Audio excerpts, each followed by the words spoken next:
Hello everyone, আমি বিতিশার রান্নাঘরে সবাইকে স্বাগত জানাচ্ছি।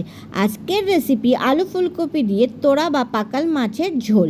তার জন্য প্রথমে বাজার থেকে নিয়ে আসে তোড়া মাছগুলোকে ভালোভাবে কেটে ধুয়ে পরিষ্কার করে নেব। এরপর মাছগুলোতে লবণ হলুদ মাখিয়ে নেব। ভালোভাবে লবণ হলুদ মাখানো হয়ে গেছে। কড়াইতে পরিমাণ মতো তেল গরম করতে দেব। তেল গরম হলে দেব লবণ হলুদ মাখানো তোড়া মাছগুলো ভালোভাবে 2 পিঠ ভেজে নেব। 2 পিঠ ভালোভাবে ভাজা হলে মাছগুলোকে তুলে নেব।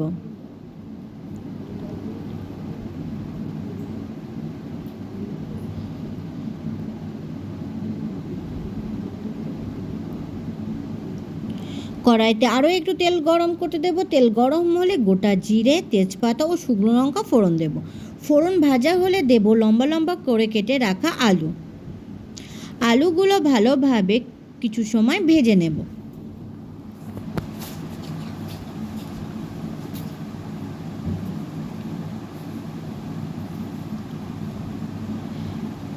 কিছু সময় পরে আলুগুলো একটু ভাজা হলে দেব পেঁয়াজ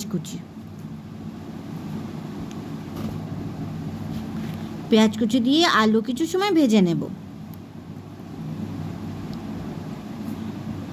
আলু পেঁয়াজ কিছু সময় ভাজার পরে দিয়ে দেব 7-8টা চেরা কাঁচা লঙ্কা, 1 চামচ আদা বাটা, 1 চামচ রসুন বাটা। আদা রসুন বাটা আলুর সাথে মিশিয়ে কিছু সময় কষে নেব।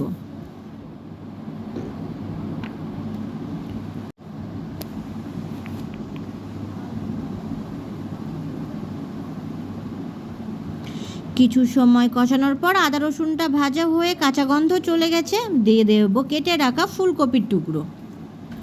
ফুলকপি ভালোভাবে আলুর সাথে মিশিয়ে নেব।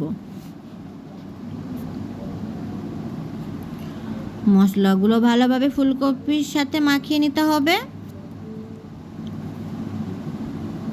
এরপর দিয়ে দেব পরিমাণ মতো লবণ আর পরিমাণ মতো হলুদ। লবণ হলুদ ভালোভাবে আলু ফুলকপির সাথে মিশিয়ে নেব। ভালোভাবে আলু ফুলকপি কষে নেব।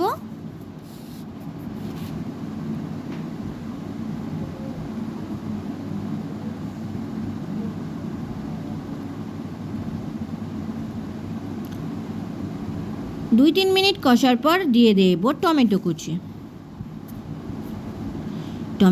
দিয়ে 2-3 মিনিট কষে নেব।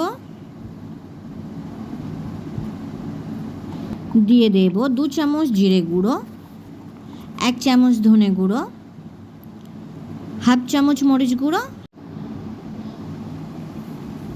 হাফ চামচ কাশ্মীরি লঙ্কার গুঁড়ো, 1 চামচ শুকনো লঙ্কার গুঁড়ো। সব গুঁড়ো মশলা ভালোভাবে আলু ফুলকপির সাথে মিশিয়ে নেব। আরও কিছু সময় ভালোভাবে কষে নেব।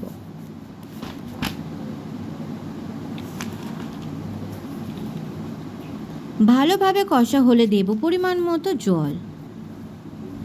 ভালোভাবে নাড়াচাড়া করে ফুটতে রেখে দেব।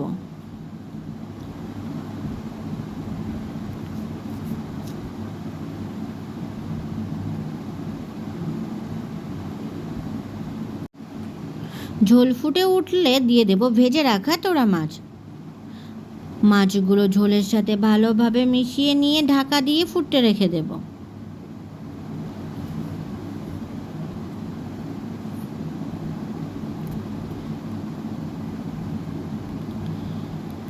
কিছু সময় পর ঢাকা খুলে নেব। একটু নাড়াচাড়া করে নেব।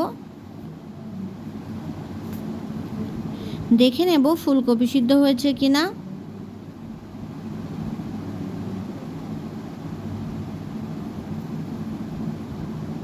ফুলকপি সিদ্ধ হয়ে গেছে।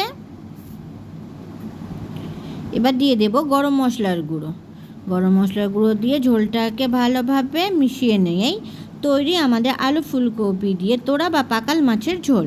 ভিডিওটি কেমন হয়েছে অবশ্যই কমেন্ট করে জানাবেন। আর ভিডিওটি যদি আপনাদের ভালো লেগে থাকে তাহলে চ্যানেলটিকে সাবস্ক্রাইব করতে একদম ভুলবেন না। ধন্যবাদ।